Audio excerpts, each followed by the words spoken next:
Is grazing good for your weight loss efforts? Check out this video where I have got some valuable information that might change your eating behaviors. A question that I get asked quite often is whether grazing is good for weight loss or not. And in this video, I'm going to be addressing what grazing actually means. And more importantly, we are not just talking about weight loss, we are also talking about weight maintenance. I also want to put a clear disclaimer here that the research that I did in order to get information on this particular video before I made it was very controversial. There are so many schools of thought, so many studies that prove one is better than the other. So whatever I'm expressing in this video is my opinion. I stand by it because I have personally applied it in my own life. Now, let's make it very clear. We are not just talking about weight loss all the time. We want to live in states of high energy. We want to live in states of high vitality, where we've got creativity and energy that is flowing. And I'm going to share with you my personal strategy on what I practice. Now, for the sake of simplicity and just so that we are on the same page, I want to define grazing, what it means to me. Grazing is a word that gets thrown around in a negative connotation that you are eating food in between meals. Now, for me, that is necessarily not the case.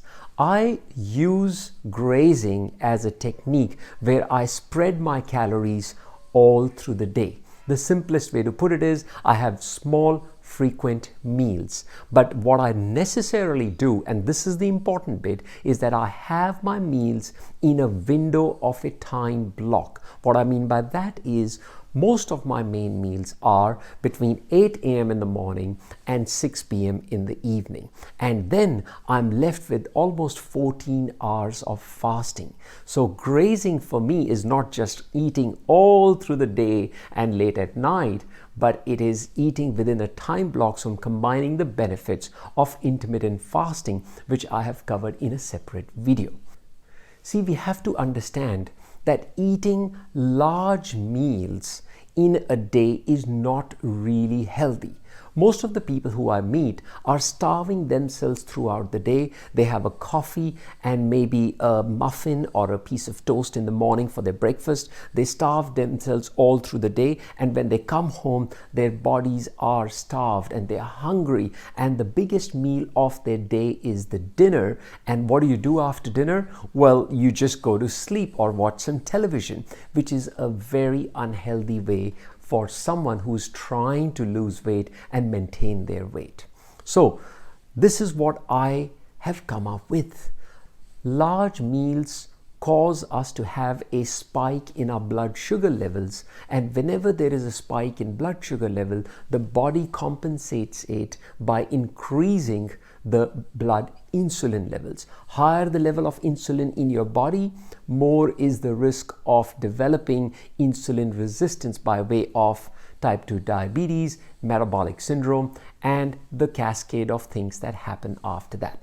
So, small meals is the key to not only weight loss, but also to weight maintenance. And that's what I'm going to be focusing on, because when you have small, frequent meals, you control your hunger by feeding your body small, frequent meals. So you're not going through these spikes of blood sugar going up and then it's coming down.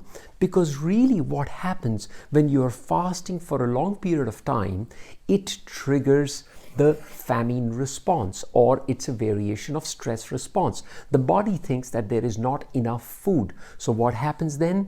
The body slows down the metabolism, which is where you burn your calories. It increases the stress hormone, which is the cortisol, and preferentially it starts to create fat storage in the middle part, which is leading to truncal obesity. And when you have a big meal at the end of the day, the body goes from famine response to a feasting response, which means the body says, this is the one big meal of the day that I'm getting. I better store everything because I've got to be fasting for the next so many hours. And that is where we are training our metabolic rate to slow down further, the cortisol levels to remain high, and the fat stores to always be holding on to the fat, and we can't get rid of it. So how do we do it? This is my opinion once again. As I practice it, I practice the 80-20 rule. And I'll tell you in a moment what I mean by that. But what is very important is I do not engage in calorie counting, because let's be clear about this. Calories, you could have 1200 calorie diet, but that 1200 calories could be coming from a bowl of salad, which has got broccolis and pine nuts and walnuts and cranberries in it, or those 1200 calories could be coming from donuts and muffins. So calories by themselves have got little bearing. We got to know where the calories are coming from. Now, to the 80-20 rule. The 80-20 rule states that 80% of your meal is composed of whole food, plant-based diet. Now, whole food means they're not coming from packets. This is the way the nature provided it and made it for you. If you're having an apple, you have an apple as it is. You don't have an apple pie and say that this is a whole food, because it is not. Plant-based, because it's not because of any religious or any other personal opinion, but mostly understand that whatever you eat, you feed your gut bacteria first, and your gut bacteria only need one thing: plant-based fiber. And when you give yourself the plant-based fiber, you are promoting the growth of the good bacteria. The other 20% of the time, I will be honest, you can have a little bit of chicken, you can have a little bit of fish, you can have a little bit of chocolate, you can have a glass of wine if you like, but that is the 20% of the time. It's not a routine major chunk of it. See, what you do most of the time is what determines your overall success or failure with your weight loss efforts, and also the efforts around your overall health and well-being. I will be honest in confessing that I love my dessert. I love my dark chocolate. And you know what? I am happy to say that most of the time during the day, I'm having a whole food, plant-based diet. And I think that's the way to do it. My routine for the meals is somewhat like this.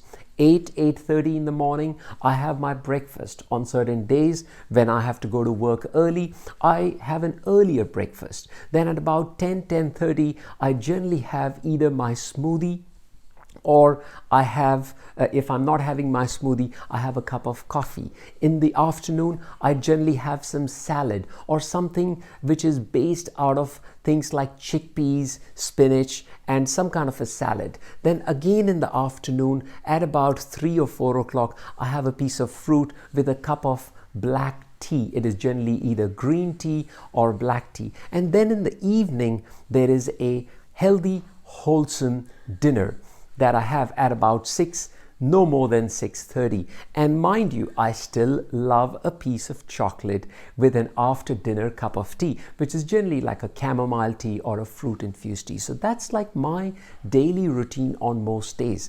And once a fortnight, I like to practice this thing called as juicing, or a juicing fast, in which the whole day I'm going to just have juices made out of vegetables, not so much fruits because they are full of sugar. So I'm very conscious of avoiding it, but I'm mostly taking things like celery, carrots, and kale, and I'm juicing them, and I'm having a generous amount of it. So I hope you got some value out of this video. As I said to you, take the best and leave the rest.